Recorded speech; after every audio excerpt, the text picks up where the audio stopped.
Media को यह भी बताना चाहिए था कि पिछले 10 सालों में 12 सालों में भाजपा के जितने मुख्यमंत्री हुए हैं वो किस विधायक दल ने तय किया है, और उसके बाद जो नीतीश जी फॉर्म में आए हैं तो सबकी हालत खराब हो गई है। इसलिए नरेंद्र मोदी जी को आगे कहना पड़ा आगे आकर कि मैं और नीतीश भैया विकास के लिए काम कर रहे हैं। तो हम तो मानते हैं कि 130 सीट पर भाजपा लड़ रही थी। लगता यह है कि जो होना होगा ये चुनाव के बाद होगा। हाँ, तो अब तो मुझे लगता है क्योंकि ऑप्शन न नीतीश कुमार के पास है अब किसी के पास और न ऑप्शन भाजपा के पास है। मित्रों नमस्कार, मैं हूँ राकेश कुमार, आप देख रहे हैं मत अभिमान।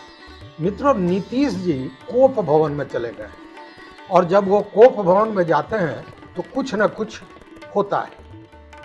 अब वो कोप भवन में इसलिए गए हैं कि पटना पहुंचे हुए भाजपा के जो चाणक्य कहे जाते हैं, राजनीति के चाणक्य अमित शाह, उन्होंने अपना बयान दिया कि चुनाव के बाद विधायक दल यह तय करेगा कि मुख्यमंत्री कौन होगा।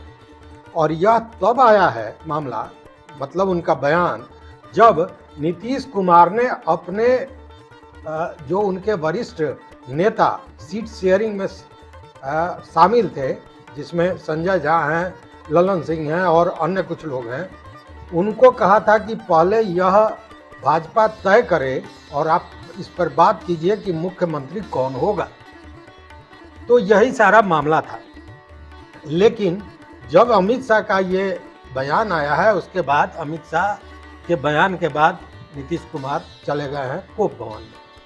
कोप भवन में आएंगे, उसके बाहर तो क्या होगा नहीं होगा, चुनाव के पहले क्या हो सकता है, चुनाव के बाद क्या हो सकता है, इन सारी संभावनाओं को डिकोड करेंगे हम।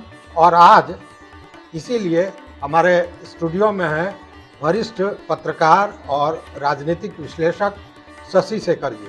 सर, बहुत बहुत आपका स्वागत है। Thank you sir. कोप भवन, बड़ा नाम ही प्रकोप जैसा लगता है। तो क्या होने वाला है कोप भवन से आने के बाद?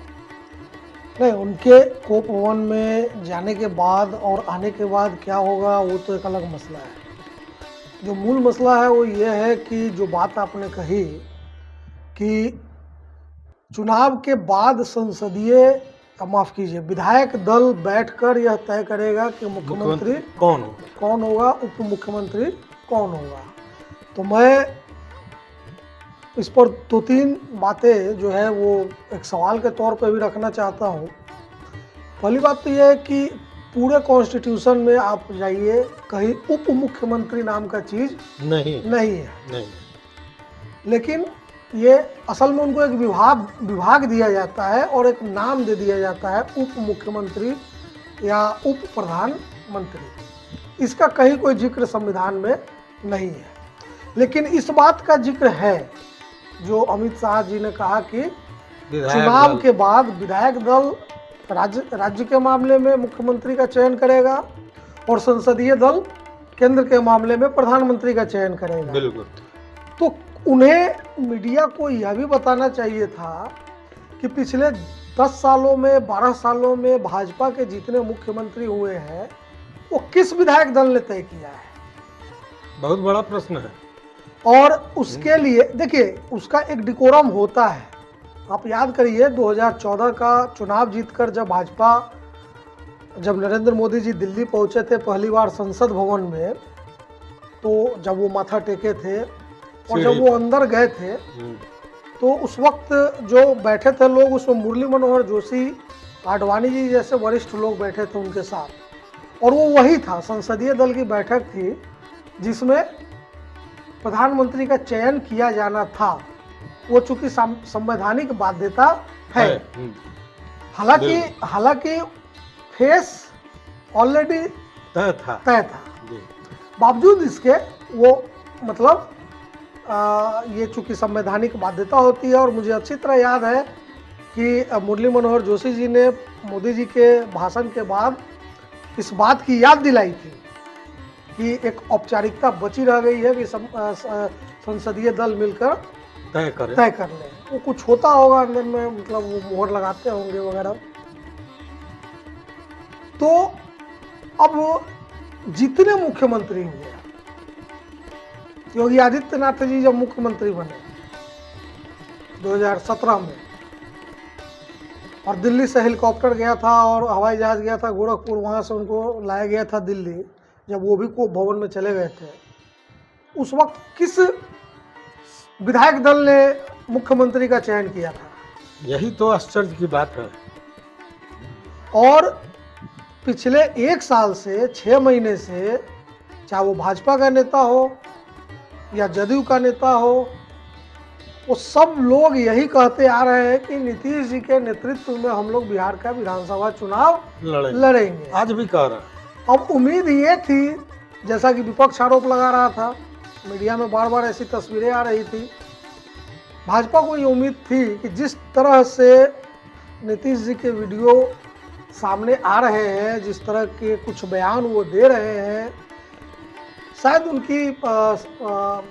उनका स्वास्थ्य ठीक नहीं है, लेकिन उनका स्वास्थ्य शारीरिक और मानसिक दोनों कैसा है, ये इस कोप भवन में जाने से पहले भी, जो वो एक बार अभी जो 2-3 दिन पहले कोप भवन में गए हैं, उस वक्त भी दिख गया था।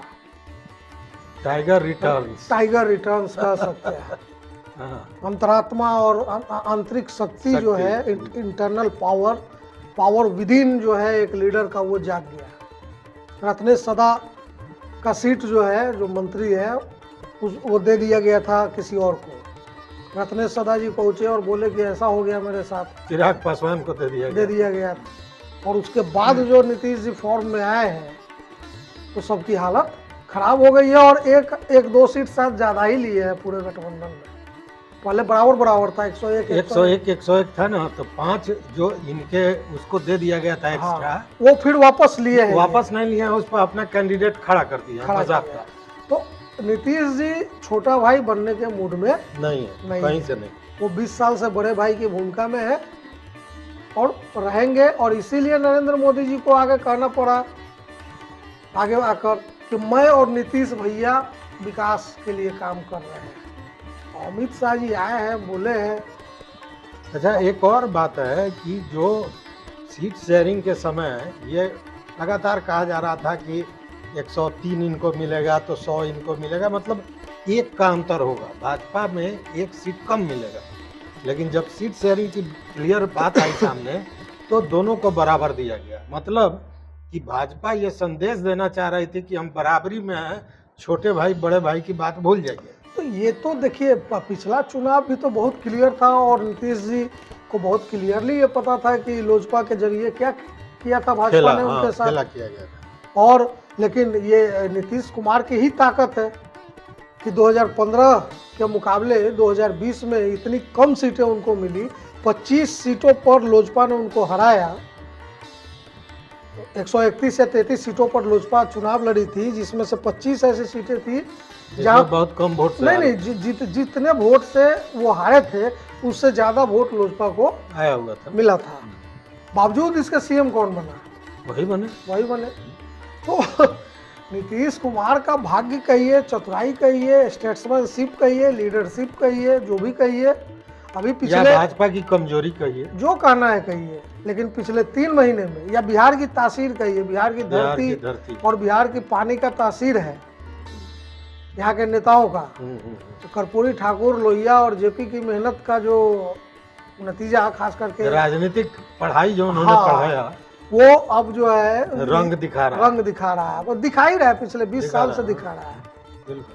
20 नहीं, बल्कि मैं उसको 35 साल कहूँगा, अगर लालू यादव का भी टर्म उसमें मैं जोड़ दूँ तो इतना आसान नहीं रहा है। इस बार ये उम्मीद से भरे हुए थे भाजपा के लोग। शायद ये बयान इसी वजह से था कि विधायक दल, अरे भाई ये ठीक है, ये औपचारिक रूप से कहने में कोई बुराई नहीं है अगर किसी ने पूछा, लेकिन नीतीश कुमार के केस में यह स्पष्ट जब कहा जा चुका है पिछले 1 साल से कि हम इनके नेतृत्व में चुनाव लड़ेंगे, तो इन मौके पर आपको ये बयान देने की जरूरत क्या पड़ी? महाराष्ट्र के शिंदे वाली स्थिति तो नहीं बन रही। तो इस चीज को पहले से भी नीतीश कुमार भाप रहे थे। और जो हालिया जो संजय झा पर उन्होंने इंटरनल एक्शन लिया है और सारी कमान खुद संभाली है। नहीं, कल तो एक और नई बात आई जी। हालांकि वो उसका आधिकारिक कुछ नहीं आया है। ये आया कि पहले ये जो सूची बनी थी, मतलब कि आप ऐसे समझिए ना कि जदयू के उम्मीदवारों की जो सूची बनी थी वह संजय झा, ललन सिंह के साथ साथ अमित शाह, या यूं कहिए कि भाजपा के कॉन्सेंट से वो सूची बनी।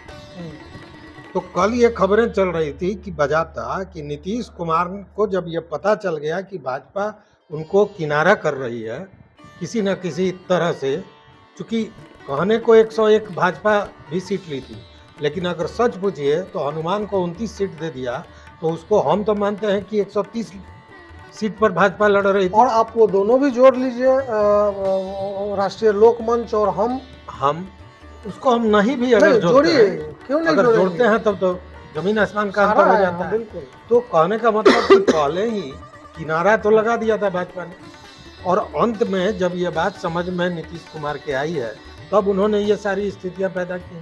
तो नीतीश और जी, नहीं, और जो हम बात बता रहे थे कि वो 57 जो सीट की सूची जारी की गई थी उसमें से 27 लोगों के नाम के बदलने की चर्चा कल हो रही थी कि नीतीश जी ने एक नई सूची बनाई, हम्म, और यह इसलिए बनाई गई है कि ये संजय झा और ललन सिंह जो ज्यादा उड़ान भर रहे हैं भाजपा के सौ पर, उस पर को कतर दिया गया है। तो ये तो नीतीश जी का जो इतना भरोसा था, हालांकि मैं इस चीज़ को मानता हूँ कि उनको ये चीज़ पता रही होगी, आभास रहा होगा, लेकिन उस लेवल पर इन्हीं लोगों को उन्होंने आगे किया शुरुआत में। हालांकि देखेंगे, इतिहास देखेंगे आप तो, चाहे आरसीपी सिंह हो, उपेंद्र कुशवाहा हो, इन सब लोगों को आगे बढ़ाया और फिर उनको वहाँ से हटाया। इवन प्रशांत किशोर को भी वो बहुत अचानक से उठा कर लाए। और तो मेरे कहने का अर्थ है कि ये चर्चा जो आज हो रही है, ये चर्चा शायद हम लोग पहले भी कर चुके हैं, और उसको हम लोगों ने जगह जगह पर कहा है और लिखा भी है कि जदयू में भाजपा के लोग मीन्स कि भाजपा के विचारधारा के लोग और भाजपा के एजेंडा को ना भाजपा के लोग आप कह सकते लागू हैं, करने वाले लोग, आरएसएस से शुरू करके और भाजपा के दरवाजे तो ये ओवर मतलब कॉन्फिडेंस या बहुत अत्यधिक विश्वास करना राजनीति में किसी पर भी घातक होता है। बिल्कुल। और यही हुआ है जो आप कह रहे हैं कि ये सारा जो फील्डिंग मतलब किया जा रहा था इन लोगों के जरिए। लेकिन कमाल की बात मैं इसी में फिर दोहराऊंगा कि ये नीतीश कुमार का कमाल है कि उन्होंने न सिर्फ इसको भापा है बल्कि ऑटो करेक्ट भी किया है, मतलब बहुत सही समय पर। हाँ, बहुत सही समय पर किया है। लेकिन अब मामला फिर वहीं मेरा सवाल आता है कि अभी कोप भवन में गए हैं और जो स्थितियां अब सामने आ रही, चूंकि देखिए नीतीश कुमार सारी चीज़ों पर समझौता कर सकते हैं, सीएम की कुर्सी पर नहीं कर सकते। नहीं करेंगे, बिल्कुल। तो उस स्थिति में क्या संभावनाएं बनती है? संभावना की बात, क्योंकि राजनीति में कल क्या होगा नहीं होगा इसको तो सही ढंग से कोई प्रेडिक्ट कर नहीं सकता है। नहीं, ये संभावना तो बड़ा आसान है, मतलब उनके पूरे पिछले 20 साल के रिकॉर्ड को देखते हुए कि उनको पाला बदलने में समय लेकिन नहीं लगता अब है। तो पाला बदलने का समय भी चला गया। पोस्टपोल भी होता है, हो सकता है। हाँ, पोस्टपोल हो जाए। पोस्टपोल भी होता है। हाँ, बिल्कुल। कि चुनाव के बाद परिणाम कैसे आते हैं, क्या होते हैं, उस पर भाजपा का, जैसा कि आज आपने कहा अमित शाह जी का बयान, उस तरह की अगर कोई चीज़ें होती है तो नीतीश कुमार जी के पास तो ये हमेशा ऑप्शन खुला हुआ है कि हम अपना पाला बदल लें, अंतरात्मा को जगाएं और चले जाएं बगल में, आसपास ही है। हाँ, पिछली गेट से तो तुरंत पहुंच जाएंगे। हाँ, सही बात है, और ऐसा हुआ भी है। तो कहने का मतलब है कि अब लगता यह है कि जो होना होगा ये चुनाव के बाद होगा। हाँ, तो अब तो मुझे लगता है ऑप्शन न नीतीश कुमार के पास है अब किसी के पास और न ऑप्शन भाजपा के पास है। आज फर्स्ट फेज का लास्ट डेट है नॉमिनेशन का। हाँ। और सेकेंड फेज का नॉमिनेशन का लास्ट डेट 20 तारीख है, दिवाली का दिन। कोई नहीं चाहेगा कि दिवाली के लास्ट डेट पर करें, कुछ लोग करेंगे भी, लेकिन सब कोशिश करेगा कि अगले 2 दिनों में ये काम कर ले हम। मतलब कि वो समय बीत चुका है। इसका मतलब कि कोप भवन में जो तैयारी चल रही है उसका रिजल्ट स्क्रीन प्ले लिखा जा रहा है। फिल्म इंटरवल हुआ है अभी, आधी फिल्म चुनाव के बाद देखना होगा। तो हम भी नज़र रखेंगे उस फिल्म पे, आप भी नज़र रखिए और देखते रहिए कि कोप भवन से निकल के नीतीश कुमार क्या फैसला लेते हैं, क्योंकि ऑप्शन सारे उनके लिए खुले हुए हैं, पहले भी खुले हुए हैं। तो इसी के साथ ये वीडियो यहीं समाप्त करते हैं। बहुत बहुत धन्यवाद शशि जी। Thank you. और मित्रों, निवेदन ये है कि अगर चैनल पर नए हो तो सब्सक्राइब कीजिए, लाइक कीजिए, दोस्तों के साथ शेयर कीजिए, लेकिन सबसे ज़रूरी कि अपना विचार इन मुद्दों पर जरूर दीजिए। बहुत बहुत धन्यवाद, बहुत बहुत धन्यवाद।